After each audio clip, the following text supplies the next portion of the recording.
Hola, ¿qué tal? Buenos días. Vamos a continuar con nuestro estudio de la palabra de Dios, como cada mañana, y yo espero que usted se haya levantado con el ánimo y la energía suficiente y más que nada la disposición del corazón para escuchar la palabra de Dios.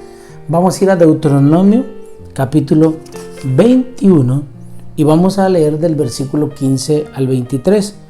Y hoy vamos a estudiar el orden dentro de la familia, cómo Dios establece orden en cada tipo de familia que hay. Y vamos a leer lo siguiente: si un hombre tuviere dos mujeres, la una amada y la otra aborrecida, y la amada y la aborrecida le hubieren dado hijos, y el hijo primogénito fuere de la aborrecida, en el día que hiciere heredar a sus hijos lo que tuviere, no podrá dar el derecho de primogenitura al hijo de la amada con preferencia al hijo de la aborrecida, que es el primogénito.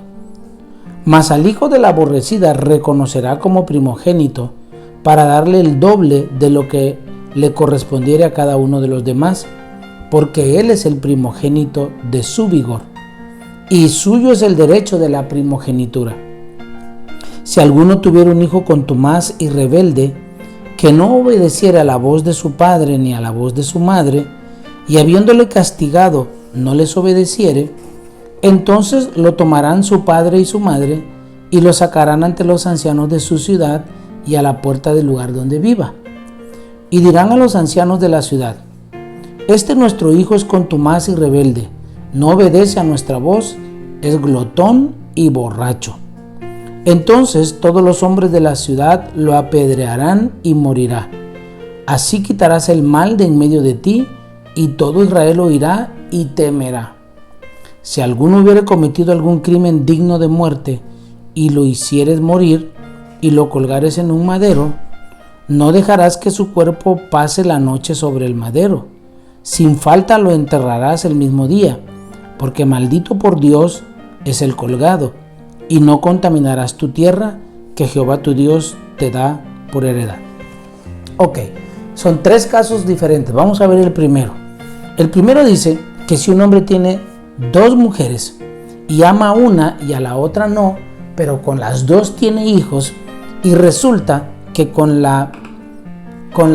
la mujer a la que no ama tiene el primer hijo, y luego con la que ama tiene otro hijo, pero el primogénito es de la mujer que no ama. Cuando él muera y reparta la herencia, le tiene que dar el doble de la herencia al hijo primogénito, y en este caso es de la mujer que no ama.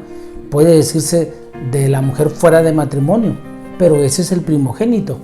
Aunque esta, que es la esposa y es a la que él ama, él pudiera querer darle al primer hijo de este matrimonio, pero delante de Dios no es correcto. Dios está diciendo que el primogénito es el que nace primero, no importa si es del núcleo familiar o fuera del núcleo familiar. Así que ponga atención, porque vamos a analizar el otro ejemplo. Si alguno tuviera un hijo contumaz y rebelde, aquí habla de los hijos que vivían con los padres, y aquí no estamos hablando de un adolescente, porque aquí habla de un hombre que no obedece, que es rebelde, que es borracho, que es desobligado, que no entiende. Y aquí en esta versión dice que es glotón, y la versión actual dice es un pervertido y además borracho. Ese lo llevaban ante los ancianos, y los ancianos agarraban al hombre y dado lo que los papás decían, entonces lo tenían que matar junto con todos los hombres del pueblo, para que sirviera de ejemplo y erradicar el mal. Y el último caso es que si alguien que cometió un crimen digno de muerte y ellos lo tenían que matar y lo colgaban en un madero, no podían dejarlo ahí todo el día, tenían que bajarlo y enterrarlo antes de que terminara el día. El derecho de primogenitura, ahora lo vamos a escuchar.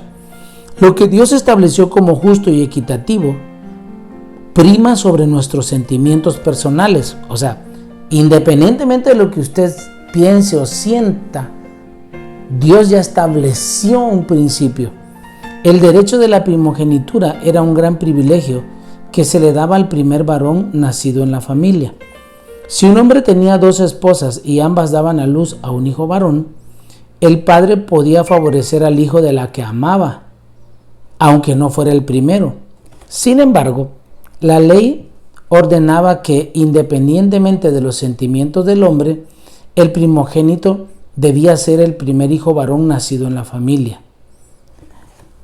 Ahora, se dan casos en donde 2 personas se unen en matrimonio y resulta que ya una vez que están casados y que tienen su primer hijo, su segundo hijo, la esposa se entera que el marido, tuvo un hijo fuera de matrimonio, o varios, pero son más grandes que los hijos de ella.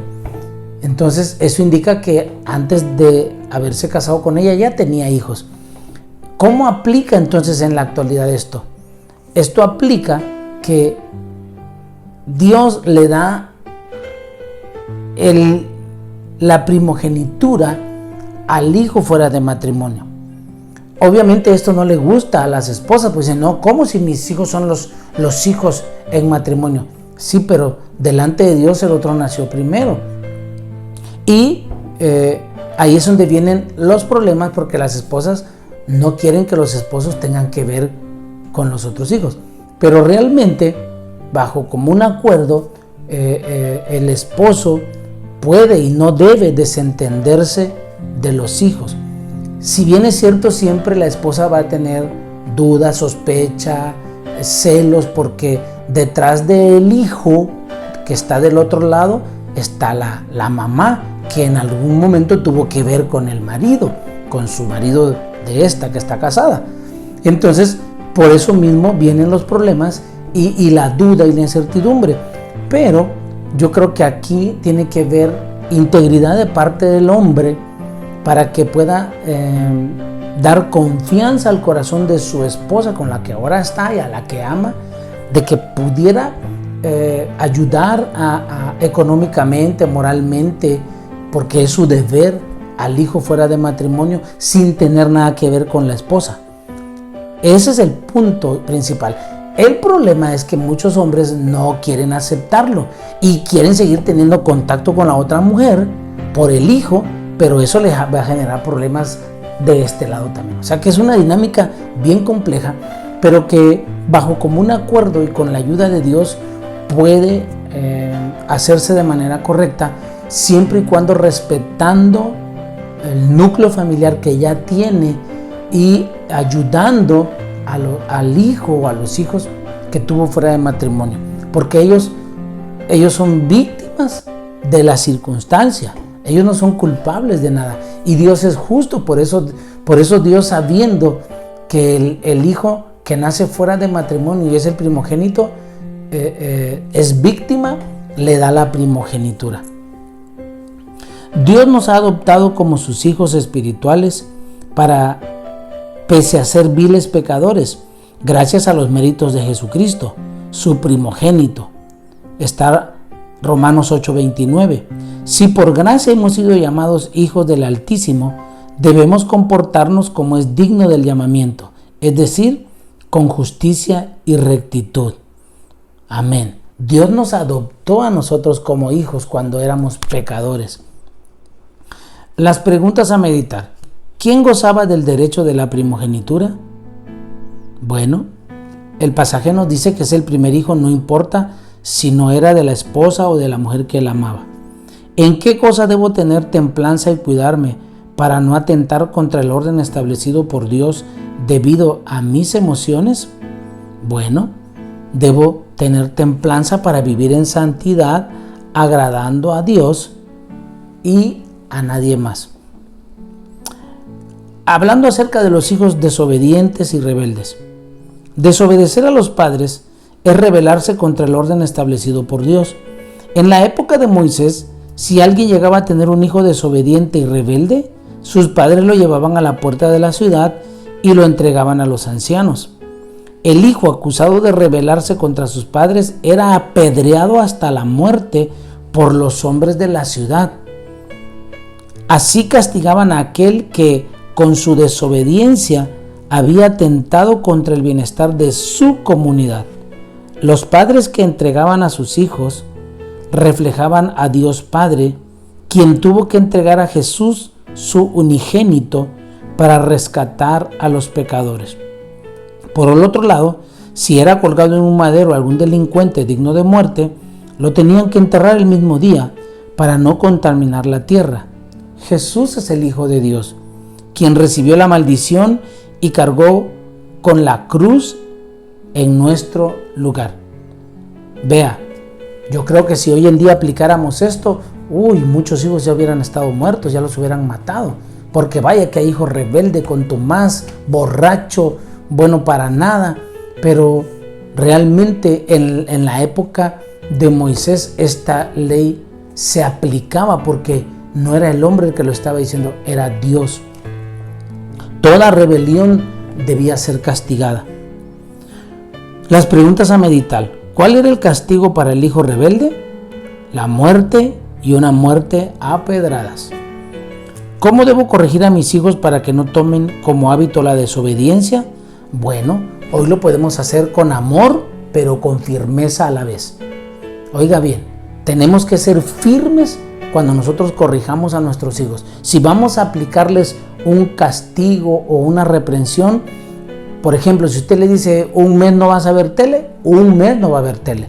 Pero no a la semana usted le diga, bueno, ya puedes ver tele, ya vi que te portaste mejor. No, usted tiene que ser firme, porque si no después el hijo no le va a creer. Es un ejemplo nada más que le estoy dando. Usted puede tener muchos mecanismos para corregir a sus hijos, pero la disciplina es buena, la disciplina es lo que agrada a Dios. La oración. Dios de la misericordia, reconozco y me arrepiento por haber tenido envidia de aquellos que tenían más que yo. Purifica mis sentimientos y corrige las acciones que no hago conforme a tu palabra. Antes de que venga tu juicio, me esforzaré en permanecer en tu palabra, respetando el orden y las autoridades que has puesto sobre mí. El ensayo para meditar se titula Dominado cada día por el Espíritu Santo. Todo heredero de Dios debe guardar en su corazón la frase de Charles Finney: así como todo lo que un pecador no confiesa se convierte en pecado, el cristiano no se llena del pecado gracias a la intervención del Espíritu Santo. Todos podemos ser utilizados como instrumento de justicia o de injusticia. Por eso, los herederos de Dios debemos tener cuidado de no convertirnos en una herramienta para pecar. Y como Satanás nos incita para que nos inclinemos hacia la injusticia, debemos dejar que nos controle el Espíritu Santo, porque de lo contrario, el enemigo de nuestra alma dominará todos nuestros pensamientos y sentimientos. En cambio, si nos dejamos gobernar por el Espíritu Santo, Él mismo nos renovará y purificará para que podamos tener dominio propio. Si recibimos su gracia abundante y le permitimos que nos llene, podremos eliminar las conductas carnales. Vea que el Espíritu Santo juega un papel importante en nuestra vida. Aunque el Espíritu Santo habita en nosotros y le pertenecemos, también cohabitamos con los deseos de nuestra naturaleza caída, o sea, la carne. De ahí que nuestra carne se opone constantemente a la voluntad del Espíritu Santo. Por eso, los herederos de Cristo debemos obrar día a día siguiendo sus instrucciones, dar frutos de justicia e imitar la personalidad del Señor como sus fieles representantes. Por eso se llama dominado cada día por el Espíritu Santo. El Espíritu Santo es el que nos ayuda y nos fortalece. Nuestra carne, nuestra naturaleza humana tiene la tendencia a pecar. Somos pecadores por naturaleza, pero tenemos una nueva naturaleza cuando venimos a Cristo y el Espíritu Santo está con nosotros y nos ayuda en todas nuestras debilidades. Vamos a orar. Padre, te damos gracias en esta mañana. Gracias porque tú nos enseñas el orden que tú has dejado establecido en las familias. Tú nos enseñas que toda rebelión es castigada. Tú nos enseñas, Señor, cuánto tú deseas que obedezcamos tu palabra por encima de nuestros sentimientos y aún de nuestros pensamientos. No es lo que yo quiera, crea o piense, sino es lo que tú dices en tu palabra. Quita todo argumento, Señor, que el enemigo ha puesto en nuestra mente. Todo lo que hemos venido arrastrando culturalmente, todo lo que hemos heredado de nuestros padres que no te agrada, Señor. Rompe esos patrones. Te damos gracias, Señor, en el nombre maravilloso de Cristo Jesús. Amén. Amén. Dios le bendiga. Nos vemos mañana.